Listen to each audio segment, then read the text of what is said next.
Apparently, the middle class is disappearing right before our eyes. Shrinking middle class. The middle class has been hollowed out. Fortune stated that the American middle class is at the end of an era. And a Gallup poll found that a majority of Americans still identify themselves as middle class. But are they really? The reality is that more and more people are either being pulled up into a higher bracket or pulled down into a lower bracket. So, which economic class do we belong to? In today's video, we are going to break down all the classes by their net worth, income, and characteristics based on research and studies. Generally, class is strongly related to educational background and household income. Personally, I believe net worth provides a better picture of how wealthy someone is, because more than half of six-figure earners live paycheck to paycheck. So you can be making a lot of money and still be broke because you spend more than what you make. To better understand where we stand, let's first calculate our net worth together. First, add up all of your assets. This includes your bank account, value of your home, different investment accounts, and collectibles. And don't forget the cash in your shoebox. Then add up all of your liabilities, and they are things that you owe money on, like student loan, credit card debt, car loan, and mortgage. Then subtract your total liabilities from your assets. This number is your net worth. The US Census Bureau breaks down the population into 5 groups based on income and net worth. Each group, also known as quintiles, takes up 20% of the population. The bottom 20 of the earners make up the lower class. According to the census data, the household income for this group is less than $30,000, and the median net worth is around $12,000. The US poverty line in 2023 is $31,428 for a family of 4. This means the median family in the lower class is living just below the poverty line. People in the bottom quintile may feel like they're really struggling and have a hard time making ends meet. They might be working one or few minimum wage jobs with no job security. They're likely living paycheck to paycheck with no savings or retirement fund. Many did not have the chance to go to college or even finish high school. They often live in disadvantaged neighborhood or rental properties. The bottom 20% also include younger generation that just graduated from college. College grads may have a great deal of student loans, and they just started working and they're not making that much money yet. Now, if you find yourself in this class, don't be discouraged. There are many factors out of your control, primarily the cards you were dealt with in life. Throughout this video, I'm going to talk about the factors that are within your control to help break through the different class barriers. If you're in the bottom group, it might be worth taking a hard look at your finances. See what you can do to make more money while cutting down on expenses. Also, be more aggressive on paying off your debt. With dedication and consistency, you can absolutely rise out of the lower class after some time. Next up, the middle class, which is the backbone of our country. In the US, half of the population is in the middle class. The Middle Class Working Families Task Force, launched by the US government in 2009, defines the middle class in terms of having 6 financial aspirations: home ownership, owning a car, a college education for their children, retirement security, healthcare coverage, and family vacations. If you can check off these 6 points, you are likely in the middle class. In the middle class, you may have enough disposable income to afford minor luxuries like family vacations or restaurants. You're also successful enough to take time away from work to focus on leisure. But you may rely on borrowing for big-ticket items like homes and cars. People in the middle class typically have more stable jobs with better pay and benefits. They tend to have college degrees or vocational training. They're more likely to live in better neighborhoods and have access to quality healthcare. The middle class takes up the next 3 quintiles. The first of our middle class is the lower middle class, which sits in the 20 to 40 percentile of the population. The household income for the lower middle class is between $30,000 and $58,020. and the median net worth is $61,260.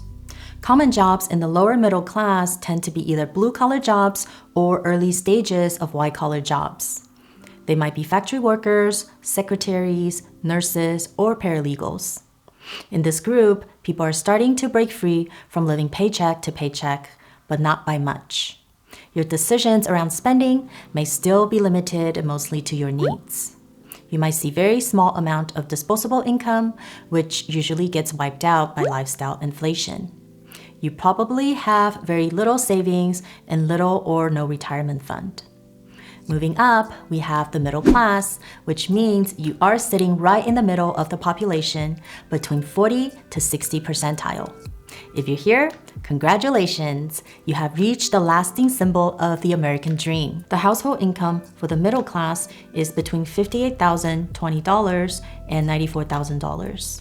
The median net worth is $145,200. This is a huge accomplishment. To get here, most people have reached some kind of key financial milestones through hard work and smart financial decisions. Middle-class families tend to own their own home with a mortgage. They have a car on a lease or with a car loan. They send their kids to college on student loans or scholarships. They invest in stocks, bonds, and mutual funds. They also put money away for retirement.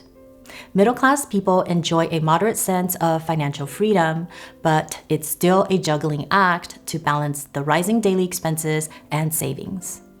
They may need to rely on their earning potential and credit to fund most of their assets. They're still susceptible to economic uncertainties. Unexpected expenses or job loss can quickly cripple their finances. Usually in this class is a mix of specialized blue-collar workers, office managers, or salespeople. Next up is the top echelon of the middle class, the upper middle class. This group belongs to the 60 to 80 percentile. The household income for the upper middle class is between $94,000 and $153,000. The median net worth is $269,100.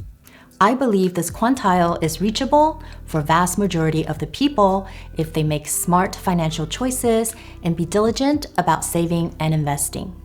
For example, if you are able to save $125 every month starting at age 30 and put it in the S&P 500 with average annual return of 8%, you will have more than $286,000 in net worth when you retire at age 65, which puts you well into the upper middle class. The earlier you start, the more net worth you will grow with compound interest. If you start at age 25, you will have over $436,000 in net worth. You can save and invest your way into this bracket over a lifetime or even just a few decades if you are a super saver.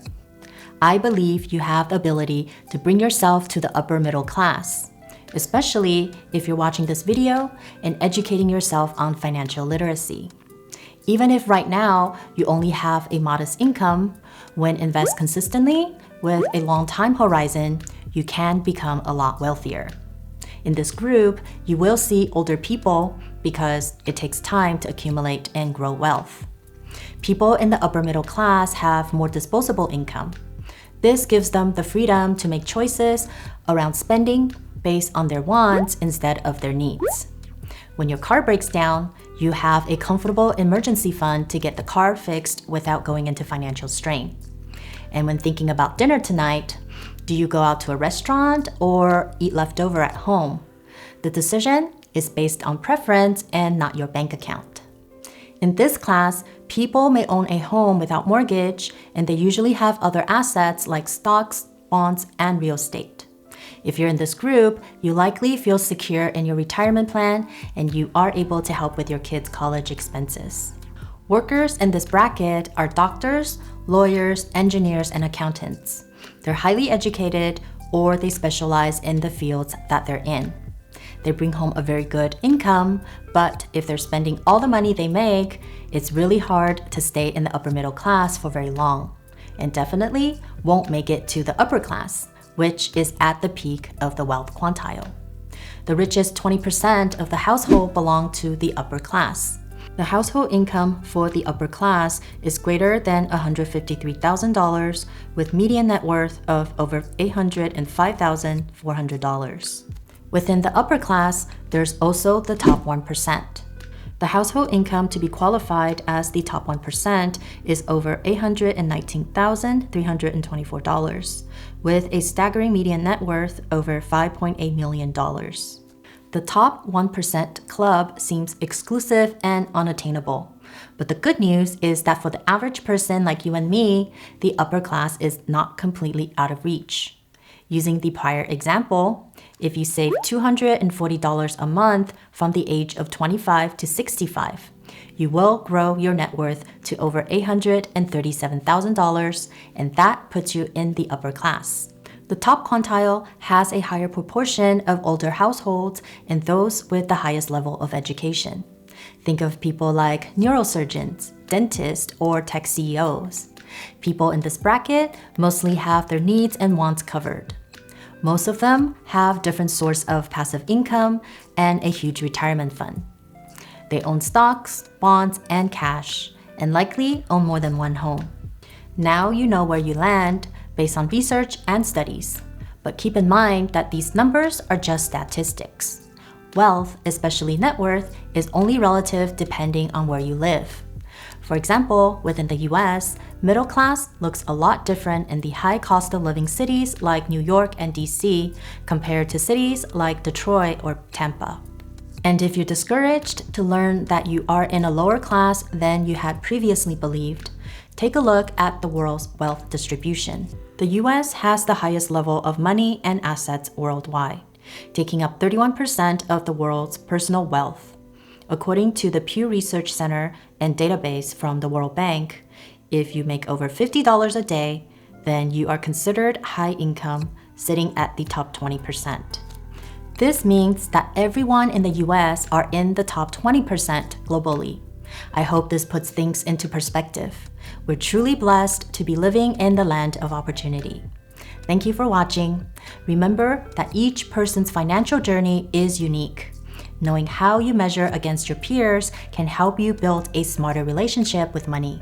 If you find this video helpful, share it with someone that can benefit, and please like and subscribe for more content like this. See you in the next one.